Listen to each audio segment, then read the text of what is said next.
भक्तों, जय श्री राधे। आज हम कार्तिक महात्म का अध्याय 3 सागर पुत्र शंकासुर द्वारा वेद मंत्रों का हरण और अध्याय 4 मत्स्य रूप भगवान द्वारा शंकासुर वध एवं प्रयाग की महिमा सुनेंगे। भगवान श्री कृष्ण की पत्नी सत्यभामा के पूछने पर श्री कृष्ण ने सत्यभामा के पूर्व जन्म की कथा सुनाई।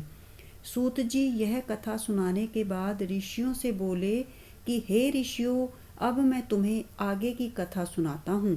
सत्यभामा अपने पूर्व जन्म का सब हाल जानकर बड़ी प्रसन्न हुई और माधव श्री कृष्ण को नमस्कार करके बोली, हे भगवान, आप तीनों लोकों के जानने वाले हैं।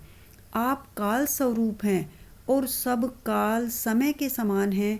तब फिर आप कार्तिक मास को ही इतना श्रेष्ठ क्यों मानते हैं? हे देव, इसी प्रकार सब तिथियों में एकादशी और सब महीनों में कार्तिक का महीना ही आपको क्यों प्रिय है? इसका कारण बताइए। श्री कृष्ण बोले, हे कांते, तुमने बड़ा ही अच्छा प्रश्न किया है। अब मैं तुम्हें वह संवाद सुनाऊंगा जिसमें नारद मुनि ने पृथु महाराज को कार्तिक मास की महिमा बतलाई थी। इस विषय में तुम एकाग्रचित होकर राजा वेणु के पुत्र पृथु और महर्षि नारद का पूरा संवाद सुनो, जिसे पहले महाराज पृथु ने नारद से पूछा था। तब नारद जी ने बतलाया था कि पहले समय में सागर का पुत्र शंकासुर नाम का एक महापराक्रमी त्रिलोक को मथ डालने वाला राक्षस पैदा हुआ। उसने अपने पराक्रम से संपूर्ण देवताओं को जीतकर स्वर्ग से निकाल दिया और इंद्र आदि संपूर्ण लोकपालों के अधिकार अपने हाथ में ले लिए। सब देवता शंकासुर के भय के मारे अपने अपने स्त्री पुत्र आदि को साथ लेकर बहुत वर्ष तक सुमेरु पर्वत की गुफाओं में रहे। तब शंकासुर ने विचार किया कि मैंने देवताओं को जीत तो लिया है, परंतु वे अभी भी बहुत बलवान मालूम होते हैं। हाँ, अब मैंने जान लिया कि वे सब वेद मंत्रों से युक्त हैं, इसी से वे बलवान हैं। अतः उनके वेद मंत्रों का हरण कर लिया जाए तो वे सब स्वयं ही बलहीन हो जाएंगे। ऐसा सोचकर शंकासुर सत्यलोक में गया, जहाँ भगवान उस समय सोए हुए थे। उसके मन में चोरी की इच्छा थी।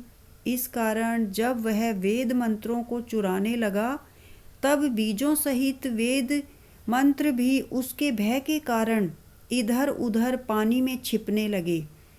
तब शंकासुर उन्हें खोजता हुआ समुंदर के अंदर विचरने लगा, परंतु उसे वेद मंत्र इकट्ठे नहीं मिले। उधर ब्रह्मा जी सब पूजन सामग्री लेकर सब देवताओं के साथ वैकुंठ लोक में भगवान विष्णु की शरण में गए। वहाँ भगवान को जगाने के लिए ब्रह्मा जी ने मधुर वाणी में गाने बजाने शुरू किए और गंध धूप दीप आदि से बार बार पूजा करने लगे। उनकी पूजा से संतुष्ट होकर भगवान ने नेत्र खोले। तब सब देवताओं ने सहस्त्र सूर्य के समान कांति वाले विष्णु भगवान के दर्शन किए। उसके पश्चात सब देवताओं ने षोडशोपचार से पूजा की, फिर साष्टांग दंडवत करके पृथ्वी पर गिर पड़े। तब प्रसन्न होकर भगवान उनसे कहने लगे, हे देवगणों, मैं तुम्हारे पूजन भजन कीर्तन आदि कार्यों से बहुत प्रसन्न हुआ हूँ। आप लोगों की मनोकामना मैं पूर्ण करूँगा, यही वर देता हूँ। और कहा, अश्विन शुक्ल पक्ष की एकादशी से लेकर देव उठनी एकादशी तक जो भी मनुष्य ब्रह्म मुहूर्त में प्रातःकाल तुम्हारी तरह मेरा भजन और कीर्तन तथा पूजन करेंगे, वे सब मुझे प्यारे होंगे और मुझे प्राप्त होंगे। अर्ध आचमन आदि जो सामग्री एवं पूजा का सामान तुम मेरे लिए लाए हो, वह अनंत गुणकारी होकर तुम्हारे लिए उत्तम फलदायक होंगे। तुम्हारे यहाँ आने की हमको सब बातें ज्ञात हो गई हैं। शंकासुर जिन वेदों को हर कर ले गया है, वे सब और शंकासुर अभी जल में ही स्थिर है। इसलिए मैं शंकासुर को मारकर वेदों को ले आऊँगा। अब से लेकर बीज मंत्र समेत सब वेद प्रतिवर्ष कार्तिक के महीने में सदा जल में निवास करेंगे। मैं आज से मत्स्य रूप धारण कर जल में रहूँगा। तुम लोग भी सब मुनियों को साथ लेकर मेरे साथ आइए। इन दिनों में इस लोक में जो मनुष्य प्रातःकाल स्नान करेंगे वे निश्चय स्नान के फल को प्राप्त होंगे। अतः हे देवराज इंद्र, जो लोग कार्तिक मास में नियम पालन करते हैं उनको तुम मेरे लोक में पहुंचा दिया करो और उनकी सब आपत्ति तथा विघ्नों से रक्षा करते रहना। हे वरुण, तुम उनको पुत्र पौत्र आदि देते रहो। हे धनपति कुबेर, तुम उनकी धन धान्य से वृद्धि करते रहना, क्योंकि कार्तिक का व्रत करने वाला जीवन से मुक्त हो जाता है और वह मेरा ही स्वरूप धारण कर लेता है। और हे अनंत देवताओं, जो जन्म से मरण तक इस उत्तम व्रत का नियम पालन करता है वह तुम्हारा भी पूज्य है। तुम लोगों ने मुझे एकादशी के दिन जगाया है, इसलिए यह तिथि परम पवित्र है और सदा मनाने योग्य है। यह तिथि मेरे लिए परम प्यारी है। हे देवगणों, विधि पूर्वक किए गए ये दोनों व्रत प्रत्येक प्राणी को मेरे ही समीप पहुंचा देते हैं।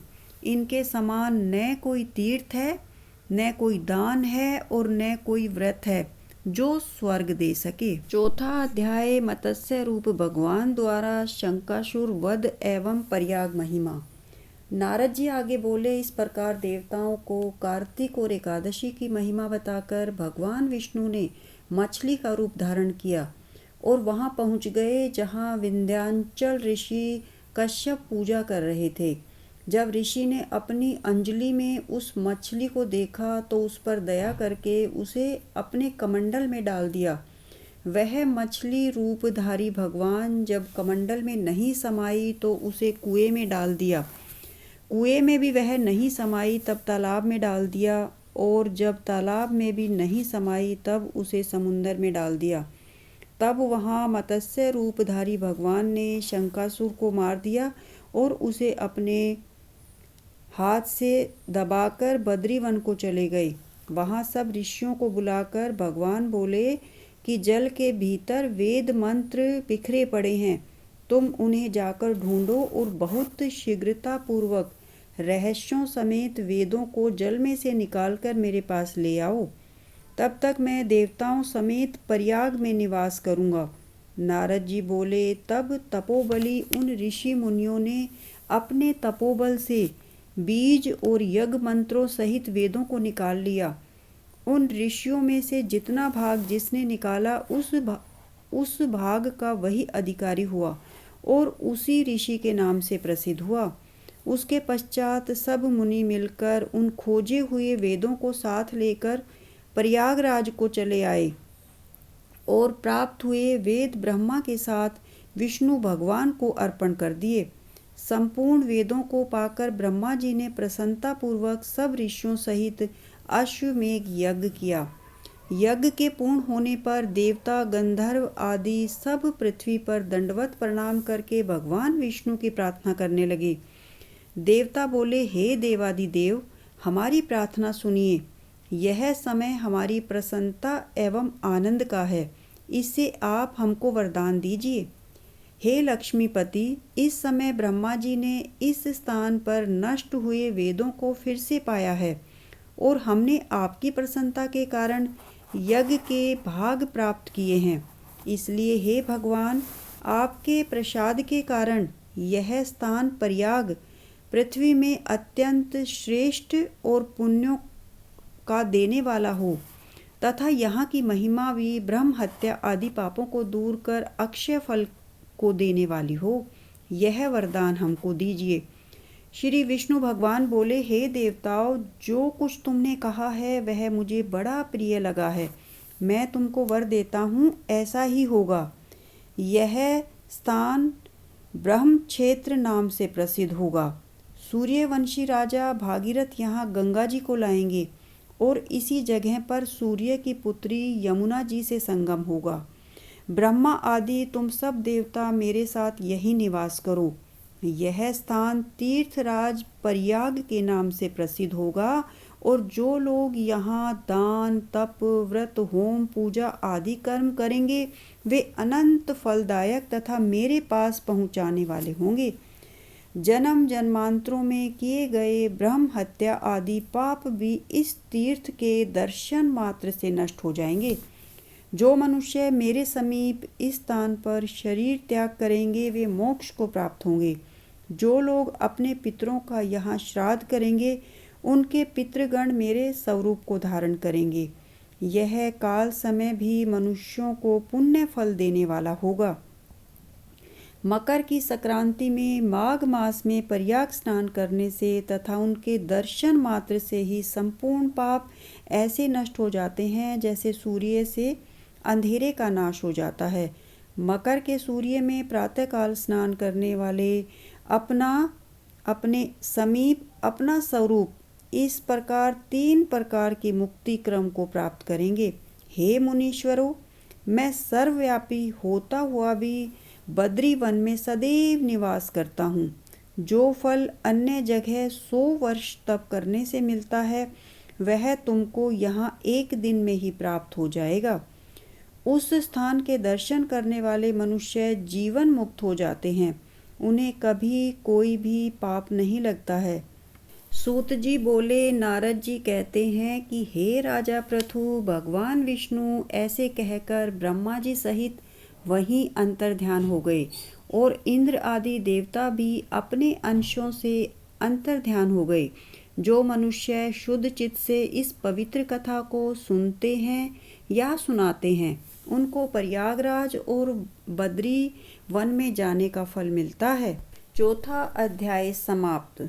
आपको यह कथा अच्छी और ज्ञानवर्धक लगी तो कृपया वीडियो को लाइक और शेयर कीजिए और आप पहली बार चैनल पर कथा सुन रहे हैं तो चैनल अध्यात्म कथा सागर को कृपया सब्सक्राइब कर लीजिए। बेल आइकन को प्रेस कीजिए ताकि भविष्य में आने वाली वीडियो की नोटिफिकेशन आप तक सबसे पहले पहुंचे। अगली वीडियो में हम कार्तिक महात्म का अध्याय 5 और 6 सुनेंगे।